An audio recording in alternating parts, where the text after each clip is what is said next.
Hi, Steve Albrecht from Library 2.0. Great to be with you here. In our Library Expert series, we're here with Dr. Lisa Hussey, who is at Simmons University in Boston. Her book is Library Management 101, A Practical Guide, second edition. And so, Lisa, welcome, and thanks for having our conversation here today. Well, thank you for inviting me. And so when you look at the book that you did, you're in the second edition. And so you and your colleague, Diane Velasquez, what did you see in terms of differences between the first and the second edition? What kind of trends were you looking at that moved you from the first to the second edition in terms of the content? Well, I will say one thing right off the back, and I will say that this book probably needs to be updated in the next couple of years as well. And part of that is because when you talk about management, it's a people-driven profession, people-driven discipline, and people change. And what is important to people changes. And these are things we have to think about. And when you think about libraries, which are, despite what people think, they are customer service institutions. And so everything we do has to be about how do we best serve our customer? How do we best serve our patrons? How do we best serve our community? And those communities shift all the time. And priorities change in that. Just to give you an idea, since I got my master's of library science 25 years ago. And when I first started, databases were DOS-based. Like you had to do the whole command piece of it. A lot of floppy disks and a lot of formatting of disks and whatnot. Exactly. And I've watched in my time, it going from maybe the library will have a computer to how many computers do you have? How often do you have them open? And then to making sure you have spaces for laptops and having Wi-Fi, and how that's just changed. I don't want to say change the priorities, but maybe changed how you frame and format the services that you provide, how you make decisions about, how you use your space. That is a big thing that has changed. Like, how do you use your space? Because books will always be important to libraries, but how you deliver those books are going to be very different. And again, at the center of what we do in libraries is information. And it's all about how the best way to deliver that information. And the bigger trend has been, especially in the past, well, let's say, especially since, say, spring 2020, how we can deliver things online or electronically, or how we can make it very easy for people to pick things up is a big driver of what we do. And making it, well, I'd say one of the big things I think that we always have to think about in libraries and how we provide our services is how do we make it as easy as possible, which often means that people don't understand exactly how much we do. That is a part of, it's a part of how we run libraries. It's part of how we run what we do, is that people don't necessarily understand what goes into it. That's our end goal. At the same time, it means we don't necessarily get recognized for the work that we do. And I was going to say, in terms of trends in management in general, and I see this not just in libraries, but I see this writ large, is you're talking about changing of generations. And I know people hate the terminologies, but realistically, the boomers are finally retiring. No offense to boomers, but I am one, so I'll take your point there. Yeah, no, somebody who's solidly Gen X, we're the generation that got skipped over. Like, we didn't get a chance to go into these leadership positions for the most part. But we have, new generations that have grown up with always having computers around. These generations that have grown up, unfortunately, with school shootings as regular things, about violence in the workplace actually being more common than one might think about. And a lot of this frames of how do you then set up the environment to be as safe as possible for who you work with? How do you set it up to understand that, millennials and Gen Z, again, sorry for the labels, people don't always like that, but have, I think rightfully so, changed the focus from live to work to live. And that, how do you change your perception and management for that? Understanding, making sure that work-life balance becomes so much more important. I guess when I looked at my, life in libraries over the span of my years, when I was a kid, the primary thing for libraries in terms of outreach was adult literacy. People that couldn't read or write very well, there was adult literacy programs and kids programs. I mean, what I came through, teaching kids to read and exposing kids to great books and and programs and things. And then you just look at the evolution now to where we are now, with the library so much bigger, that the communities it serves, the specific people inside certain communities that it serves. Some I think some people know that exists and some people don't. Obviously, the people that are getting those services do. But I think, part of the outreach for library management is to say, as we were talking before we came on about, there are so many things you can do with your library card that don't involve coming into the facility. There are so many things you can do with your library card that could be beneficial to your kids that maybe you don't know about, or seniors, or some other group. I've seen Alcoholics Anonymous chapter meetings at libraries, legal aid meetings, legal help for people at libraries. So just give me a sense of how you see that kind of evolution of what the library does in expanding services that maybe people don't know. Well, I'd say one thing that maybe a couple of things with this. One of the things is that libraries are one of the last freely public spaces available. You don't have to buy something to come into a library. And so it serves so many people in so many different ways. I mean, you talk about the unhoused population. Libraries are a safe place during the day. Libraries are a place where you can go to warm up or cool down. Libraries are a place where you can actually go and have your stuff and, not have to worry about what's going to happen there. That creates attention with, I'd say other patrons who come in. Libraries are also often a safe place for teenagers, right. for kids of all ages, but I particularly think about teenagers who deal with a lot of, things going on in the bigger world. And you have fewer services. After people get about 11 or 12, you have fewer, I want to say, social programs really aimed at teens, and libraries still provide that space. And one of the things that I've seen develop, again, in my time in libraries, is not just having children's departments, but having teen departments. Sure. And recognizing that teens are a very different animal. What you do for the little kids is not what you do for the teens. And, providing space in that sense. Other things that I've seen happen, and this is such a positive evolution, but I know that, again, back 25 years ago when I was getting my degree, there was still this sense of this is how we've always done it. And if you know anything about management, that is the quickest way to destroy any organization.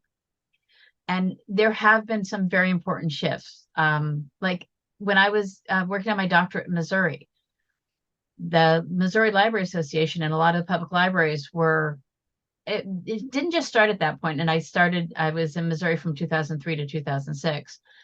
It hadn't just started, but it was starting to build, recognizing that they had to start serving Spanish-speaking populations, and not in like Kansas City and St. Louis, but in a lot of the rural areas, because that's who was coming in to do a lot of the factory work, who's coming in to do a lot of the, the farm work, a lot of the transitory work, and that you had to kind of shift and do an entirely new population, have to understand how your services were changing. And that was a surprise for a lot of libraries at that time.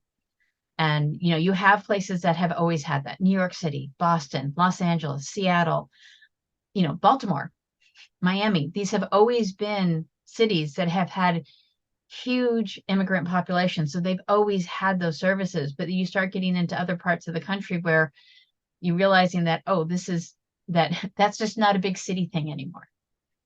And that concerns that you had in, like I said, in some of the major systems, these translate to more rural systems these days. And it's recognizing that how we've always done it is a great place to start, but we have to then think about how are we doing it to fit who we're serving now. And, again, the United States population constantly shifting, constantly changing. We constantly have, we have so many different movements and where people go and what they do and what the priorities are. And, again, the other thing too is, as we were talking, how are we making sure we're serving the people who are never going to step foot in our library, but are in fact still going to use our services? And how do we make sure that people are aware of that? And this is one of the things that I try to teach in management, and I try to stress, but we are not good at marketing ourselves. And that's something we have to work on constantly. We have to be, when people say, do you need a library because you don't need libraries because of Google, you need to have a way to explain that why they're so important. Why Google will bring you back 1 million resources, but a library will help you find the one you need. And the Yeah, you and I were huge talking about difference in that. the value of the elevator speech, what library professionals can say to people when they hear that Google question. So tell me more about the contents of the elevator speech. Well, usually when somebody will say that to me, I'll smile and say, well, let me ask you, when you search Google, do you feel overwhelmed with the results you get? And to a person, I had everybody say, well, yeah, there's so much. I'm like, do you know how to go through them? Well, I just take the first few. How do you know that those are the best ones? Well, I don't, but it's easy. I'm like, you know that if you went to a library, somebody would actually help you figure out that information a little bit better. Somebody could help you learn how to go through that. And I talk about, and we have so much information out there. You get inundated with it. Anytime you do a simple Google search, you get 10 pages worth of stuff. And I say, and I tell people, like, because we have so much information, libraries are even more important because they're places that can help you hone that. There's people there that can help you figure that out. If you go into a library and get a question answered, you're going to feel more confident about that answer than, well, I think this is okay, but I'm not sure how to look at that website. But it goes further than that. I mean, it's great. For me, it's very good to start with the Google question and, kind of explain that, helping work through it. I'm like, but then you start talking about the other services. Like, do you know that we have regular programming for people in the community? Do you know we have people come in and do talks? Do you know that at tax time, we have people coming in to help people with their taxes? In major cities, like, and San Francisco started this, but you're seeing this now more in a lot of the big cities, that they have social workers Right. that are actually trying to help with larger community concerns and issues. I'll even talk about things like, in the summer that they have programs for kids, that they have gardening programs, that, you're trying to figure out what to do with the kid for the summer. The library is a great place to, one, find that information, two, see what it is that they're offering. Again, I keep referring to Boston Public. Obviously, it's the one that I see, and it's not perfectly honest. It's not fair to compare Boston Public to anybody else except maybe New York Public Library. But, the things that they like, the major library, the one in Copley Square, there's a radio station in there, and they have regular events. Now that's on a huge scale, but, look and see what your local library is doing. It might only be open 3 days a week, but I'm willing to bet during those 3 days, there's a story time for the kids. There's an event for seniors in the area. There's, if nothing else, there's a wall of bestsellers or new books that have come in. There's so many things. Like I said, it's reading, but there's also things like citizenship corners. Things that public libraries have been highly engaged in is, helping people with questions about citizenship or learning about the United States or the processes that they need to do. Libraries are often polling places for voting, but they're also places that will help you figure out where to vote or how to register to vote. They are very solidly community organizations, and their role is not just providing reading. It's helping people connect to any information that they need. And that includes civic information. Yeah, I mean, you talk about some of the services. I also think, as I look at it, there's more political collisions now than I've ever thought of before with libraries, and really in a couple of areas. One, obviously, book content, book protest. But the other one I see in my work is having to have library professionals engage with appointed political leaders or elected political leaders who don't understand the exact things that you just talked about, who have a lot on their plate but don't see the value to libraries. Obviously, when you look at recessions, what's the first thing to go? Parks, maintenance, swimming pools, libraries, right? That's the first thing they attempt to cut, either staffing or buildings or facilities or maintenance, whatever. So, I've seen so much in terms of these sort of political collisions between library professionals trying to educate political leaders, city boards, county boards, even their own library boards, about what they do and how they do it. So how do you see that sort of, if book protest is sort of one part of it, but that overall larger sense that, the politicians need some education about what libraries do as well?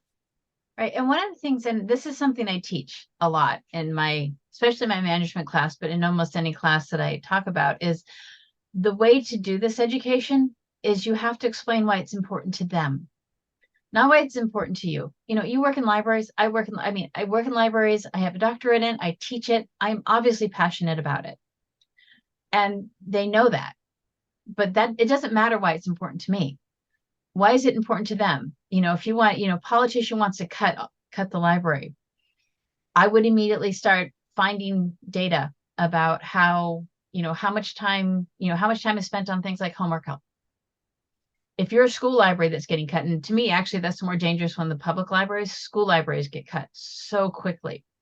You talk about K through 12? Yeah. Okay. Yeah. And yeah, no, sorry. This was my own mistake. Need to talk in the language that people understand. School libraries are K through 12. Public libraries, academic libraries are colleges and universities. But yeah, with school libraries, you have a lot of people who don't have a library until they get to high school. There has been research done. Of course, I can't pull it out of my head right now, but there has been research done, both positive and negatively, showing the importance of school libraries to things like grades, to things like standardized testing.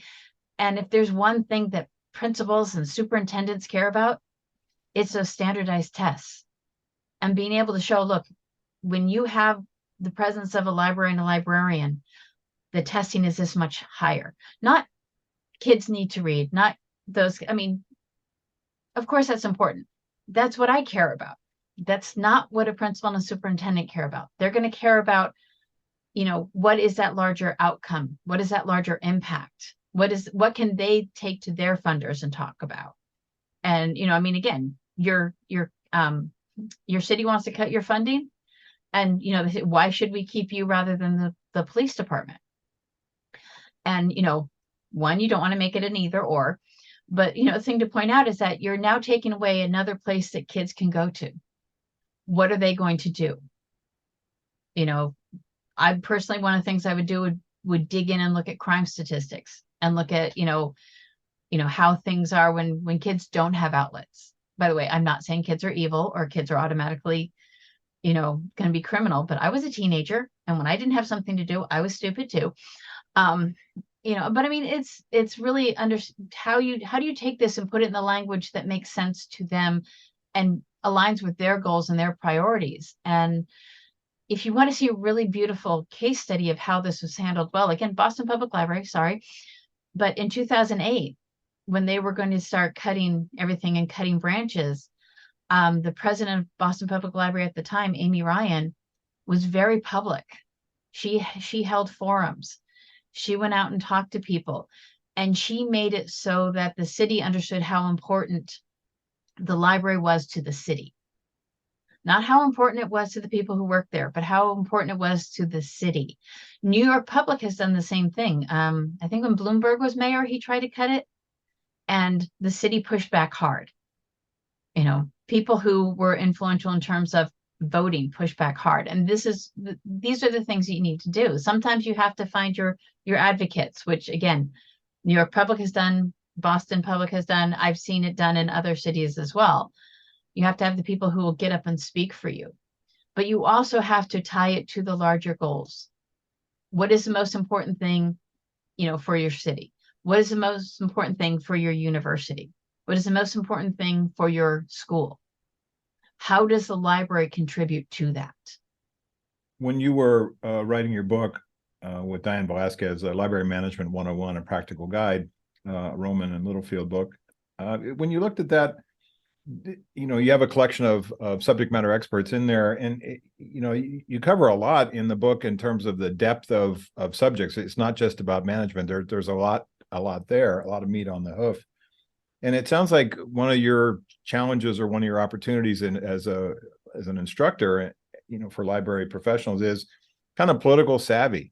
How do you negotiate the book content, protest, First Amendment people, the challenges to things, but also can you kind of talk about some of the other things that library, especially leaders, look at?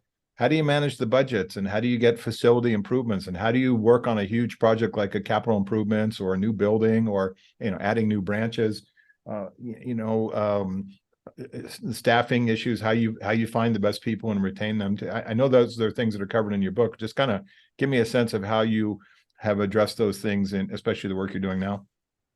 Yeah, well, I was going to say, like in terms of budgeting, and unfortunately, I literally spent half a class on it. But one of the things I kind of always stress is that one, as soon as you have these responsibilities, sit down with somebody and go through the budget line by line and know what every piece of it is. Don't assume that you're always going to get your full budget either. Be prepared for those kinds of things. I mean, the other thing is too, is like, understand where the money is coming from, where the money is coming from, and what that means about how you have to, again, going back to talk about why this money is important. Why is this important? In terms of like, you need a new building. Why is that important? Why is that important to the library? Why is that important to the person you're going to ask? Why is it, why should your community care about this enough to vote for a bond measure? And a lot of this is, we want to be able to expand our services, and this is how it would benefit you. We have heard from the community that we don't have enough resources for children, or we don't have enough resources for the adults. And this is one of the ways in which we're trying to do that. In terms of facility was built in 1956, and we got plumbing issues and bugs, and the infrastructure is falling over. And this is not it's a historically protected building, which means that sometimes we can't do a lot of changes to the outside or the inside. So, I mean, I think especially if you look at the East Coast, I came from California, where buildings are old and they're 40 years old, and you look at how challenging those capital improvement, the bond measures, as you talked about, those are long-term, multi-year projects, and I'm guessing can be pretty daunting sometimes as you look at it and say, how do we get from where we want to be, where we are now, to where we want to be? Well, part of that is also, I mean, first you have to convince the people that you can do it, or that they want to do it. And this is, again, having the advocates, having one of the biggest things I'd say is always to have a good relationship with whoever the biggest decision maker is that you answer to. You don't have to like them. That's one of the things I don't think people understand. You don't have to like somebody to have a good professional relationship with somebody. Understand how to speak their language, but, I mean, again, tie it into the goals that they want. But you're right. It's daunting. The idea that we're going to have to close a branch for a year and everything's going to have to be moved over. One, good communication with the people that you're going to be inconveniencing. Explain to your patrons why you're doing this. Like, when you come back, we're not going to have those crummy rugs that nobody likes. We're actually going to have working bathrooms. The Wi-Fi will work throughout the entire building. And in the meantime, we're moving everything over here. We've made sure that this stuff is online. We're going to try to partner with maybe the local coffee shops to run, story time, so that parents aren't necessarily having to drive huge amounts of time to get to the resources that they want. One thing that really, I will say, good leaders do is they understand how to build good partnerships, in the community. And, things like working with the schools. This is one thing I've never understood. If you're a public library near schools, know the summer reading lists. Don't wait until kids start asking for it. Find out what the summer reading lists are. Find out what the big assignments are for each grade, because that you're going to have the big history assignment. That the AP classes have whatever. You should be talking with the people around you to know this. Get out of your library. That is one of the biggest things I would say. Get out of your building and go to people. Don't expect them to come to you. Go to them and talk to them about the services that you have, what you want to do. And I said, as I said, when you have to do you have these big projects and they do seem daunting. What you have to do is say, okay, here is the end goal. Here's the steps we have to take to get to it. So rather than thinking about this really scary big thing at the end, we have to get steps 1 through 3 done right now. And when that's done, we'll start looking at 4 to 6, or maybe when we finish step 2, we start considering 4 to 6. But, understand that for all that it's a huge undertaking, that's part of the planning process. Is you come up with the strategic plan, you come up with the 5-year goal, you come up with what you're expecting to do at the end. If you just try to get to that end goal without thinking about everything that goes into it, you're never going to do it. That's why you have, tactical plans. That's why you put together goals and objectives, because you look at what you have to do and then you break it down into the steps. And you surround yourself with the right stakeholders, and who the other side stakeholders are as well. Yes. I wanted to go back to something you said about the schools. I have a lot of behavioral conversations with library professionals and staff that talk about that golden hour between 2 p.m. and 5 p.m. when the students come in and run amok. And it's usually that sort of teenager, 12 to 15 years old. They're hypersensitive to being embarrassed, and they're peer pressure and all the other things that have going on.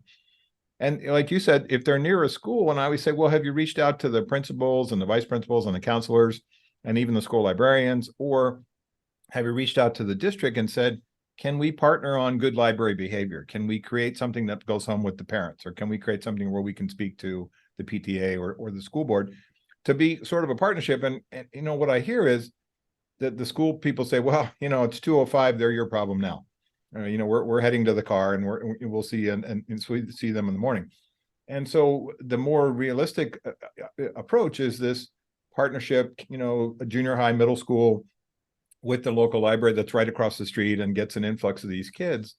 And I've even seen something where a woman was telling me, she said, we took the sort of the most problematic students and we made them kind of student senators. We actually paid them. We got a grant, and they turned out to be awesome because they could keep things, under control, but they did it in a useful, careful way. But they did it in sort of because the other shoe was on the other foot for them. They go, oh, now we see the impact, and they were actually, the part of the solution. So talk to me about that need for library people, especially leadership level, to make better connections with especially middle school or high school if it's near you, if you're having student behavior problems. Yeah, well, I was gonna say, it's one thing to talk to the school, and like you said, one thing I'll say, teachers are incredibly overwhelmed. So the idea that you come in like, I want to do more with you, they're gonna be like, oh dear God, I do not have the time for that. And this is one thing where I would start small. I would go, I would want to go to the teachers and say, okay, I know you don't have time for this, but can you just give me a list of the assignments for the semester? That way, when they come over, I'll know what you're asking them to do. And take this is one where I would take the burden off of them, like literally just email this to me. I'll do the other parts. If I have questions, I'll let you know. A lot of times you have to start small. You have to be like, let me just get the collections of the summer readings. Let me just know what the big assignments are. I want to make sure if they, if they're in there during that 2 to 5 time and they have questions, I know what they're talking about. Sure. Again, talking to talk to the school librarian and seeing like, what resources don't you have that maybe we can make sure that are available where we are, to make sure that, you're not stepping on toes. I was going to say you're partnering, but you're actually supplementing what they do. And also you're open later than they are. Sure. And you're open on weekends. So it's I was going to say it's ways to do that. The other thing, and you may have just as much ahead. interaction with the parents Yeah. on certain issues as the teachers do. The parents, maybe the teacher only sees the parents once or twice a year, whereas in the library you may see that parent of that child pretty regularly. Yeah, I was going to say, yeah, and especially if you have good parent engagement, whether or not I had, if I was in a public library where, especially small areas, I would try to attend some PTO events just to so I could see what the concerns were. It's informing yourself and understanding, again, it's being savvy, but it's also being willing to learn and listen. More than anything, being willing to listen. What are the concerns that are coming up? What are the things that they want to see happening? And I think the other thing you pointed out, you kind of hit the nail on the head with, sometimes the best people to collaborate with are the kids themselves. Sure. I remember, this was years and years ago, going to a library in Phoenix. It's the Burton Bar branch, a very big branch. And they set up this absolutely gorgeous teen room. Like, I was jealous. Like, where was this teen room when I was a kid? And one of the things they did was actually ask the kids what they wanted. And, they did things like, there's a snack machine in the room. They have, because it's a room that they could close off. They could play movies all the time. They had the computers to do the homework. They had some books there, but that's not what the kids want. The kids wanted the space. Sure. And that's to me one of the more important things. If you talk to kids and, you get their suggestions and you say, okay, let's try this out. And if it doesn't work, explain why it didn't work. Or if you can't do it, explain why you can't do it. Don't just be like, that's impossible. Be very upfront about why you can't do it. But, again, partnering with the kids gives them a sense of agency in what's going on. And they're going to be some of your best advocates with their parents, with their teachers, because you're giving them a sense of responsibility in what they're doing, but you're also giving them a sense that they're being heard. And again, if any of us remember our teen years, if there's one thing we felt, authority never listened to us. But I've seen that play out over and over again. I have a friend who his first job out of his program was a teen librarian. This is somebody who hates kids, by the way. I don't say hates, just not his favorite group. He was wildly successful in the position because he would just ask the kids what they wanted. And they loved him.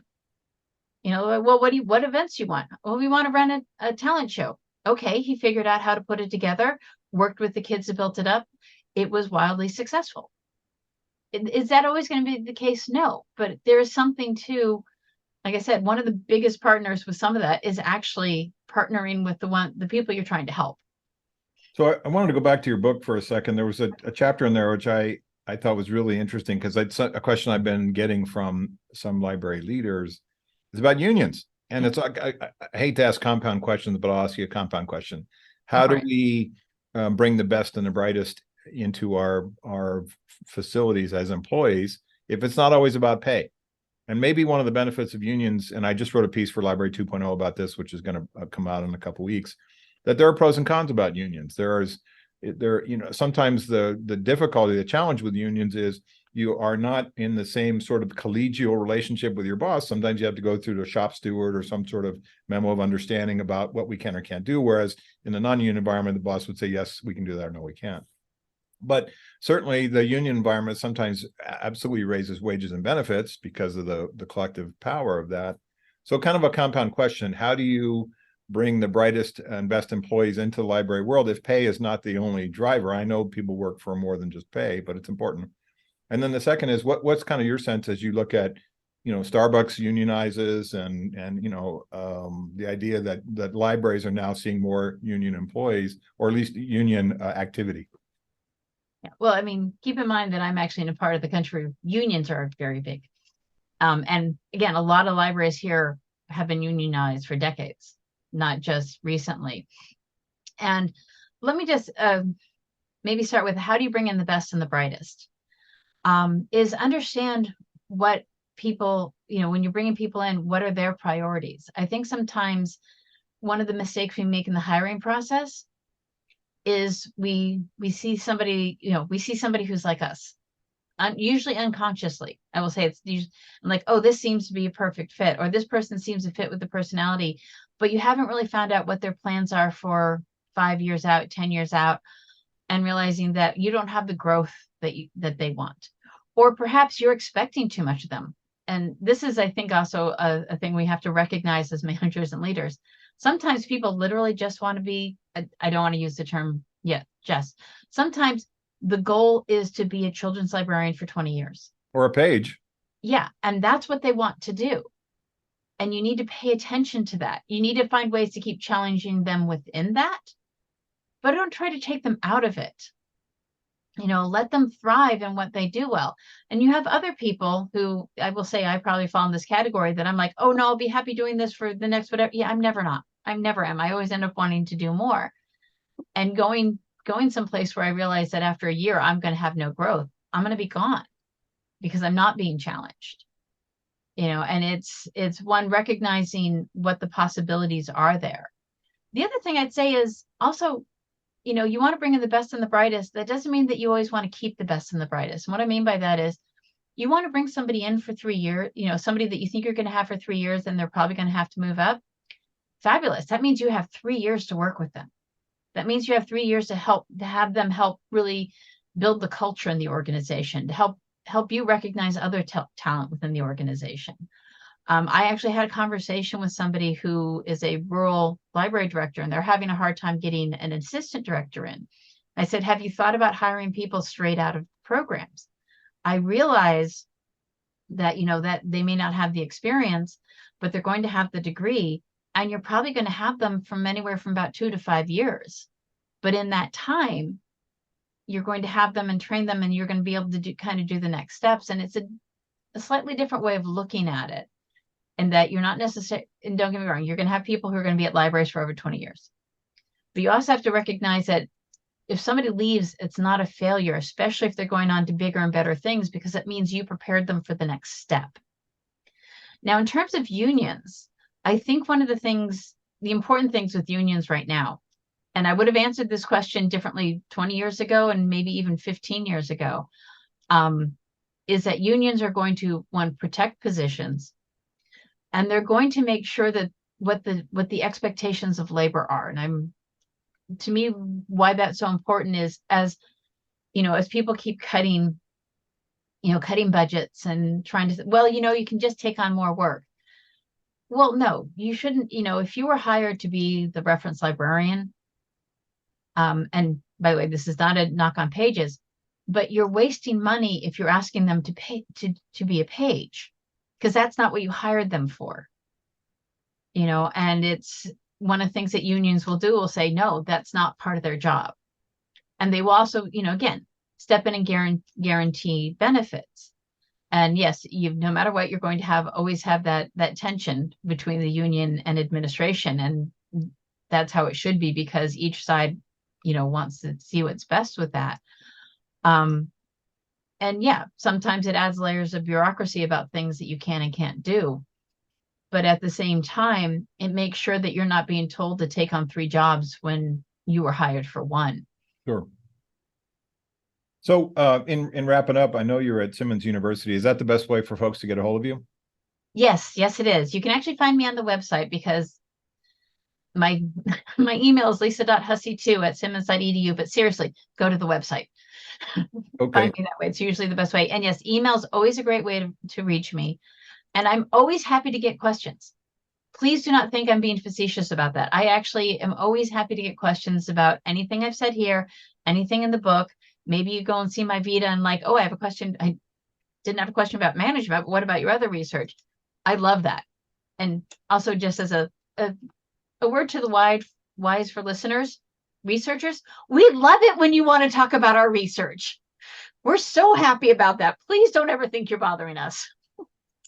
So your book is Library Management 101, A Practical Guide. The second edition is done by Rowman and Littlefield. You can find more at the book at rowman.com, and it's also on amazon.com.